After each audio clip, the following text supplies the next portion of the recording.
Hey everybody, it's Jason Blaha here, and I'm just sitting here drinking my morning coffee, and I want to talk to you guys a little bit about if it fits your macros and who it seems to work for and who it doesn't seem to work for.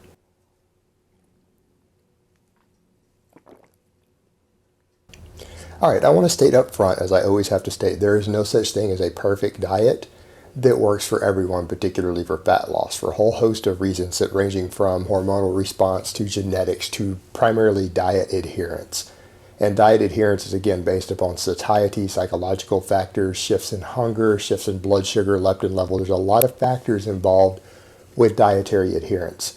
And if you can't maintain and adhere to a diet, it is going to fail for you. And so that's why there's no such thing as a perfect diet. That's why no one can say that a ketogenic diet is perfect, a vegan diet is perfect. Just a diet where you just count your macros is perfect and hit certain numbers and ratios. These things, there's no such thing as a perfect diet for everyone. We have vast differences there in our response to foods on a psychological and hormonal level that will absolutely impact your adherence levels. Now, in my experience, if it fits your macros, this whole idea of just counting macros and just eating almost whatever you want while still trying to get enough whole foods in to hit a target number of carbs, fat, and protein, I'm not going to get into the psychological components of it, of how it takes one set of eating disorders and create another set in people who are prone to it. Let's just talk about the diet adherence in. This sort of diet works best for hard gainers. The hard gainer is actually just a term that means undereater, someone who struggles to gain weight, someone who struggles to gain muscle mass. It turns out when we look at them, they don't have fast metabolisms. They don't usually have trouble gaining muscle. They have trouble eating enough calories. They have a low appetite. So these people, even when they're trying to bulk or even when they're trying to cut, sometimes struggle to consume enough calories.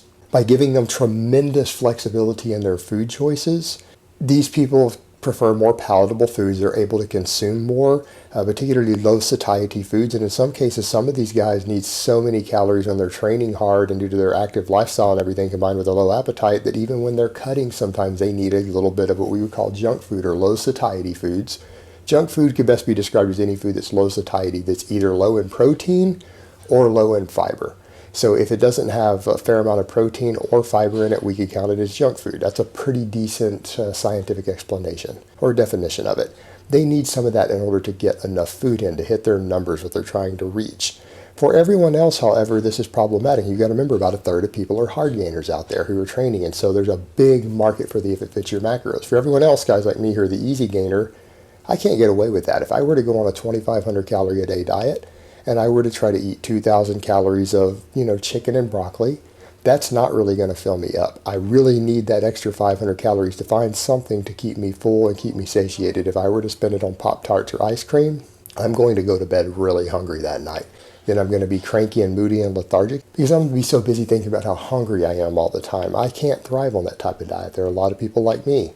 People like me need to have certain food choices to where everything in our food choice is geared towards suppressing appetite. Like me, people have noticed if you look at the videos I annotated here and links below that I'm going to do for you guys, they're videos where you guys can see me from the side more. People realize I've recompositioned massively. I've taken many inches off my waistline. I'm a lot leaner. I've done that by avoiding cheat days. I give myself no more than one cheat day a month to where I eat foods and pig out a bit, not on my normal food list. And the rest of the time, pretty much 7 days a week, I consume nothing but meat, nuts, eggs, and green vegetables. That's pretty much the only things that I eat. And I get a pretty wide diversity of those things to keep nutrients diverse, but it puts me in a ketogenic state, which is appetite suppressing. And it's all high satiety filling foods. Everything there is either high protein or high fiber or both. It keeps appetite under control. So for people like me who are on the opposite end, the easy gainers, people who overeat a lot, we tend to want a lot of food. We're hungry all the time. Diets that give you flexibility and allow you to eat low satiety foods can be disastrous for maintaining any sort of control over our calories. So there's a thing that you need to understand. The whole if it fits your macros approach and strictly counting your macros is the primary mechanism, but then just consuming whatever you feel like that day to reach those numbers works great for the easy gainer because they struggle to get enough food, and it just gives them structure so that they have a direct structured control over their intake to ensure they reach those numbers and they can eat foods that they just really enjoy more so that they'll eat more of them.